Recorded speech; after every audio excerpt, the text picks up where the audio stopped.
Hello everyone, how are you doing? This is MD Tech here with another quick tutorial. In today's tutorial, I'm going to show you how to zoom out on your Microsoft PowerPoint presentation.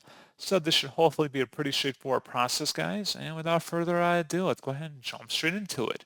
So one way would be just to use this little scroll bar on the bottom right to make it zoomed out. You can also select the View tab at the top and select right above Zoom where it says Zoom. And you can select a percentage to zoom in. You can fit it to the window as well.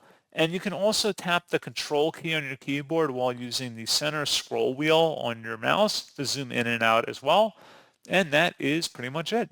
So as always, thank you for watching this brief tutorial. I do hope that was able to help you out, and I do look forward to catching you all in the next tutorial.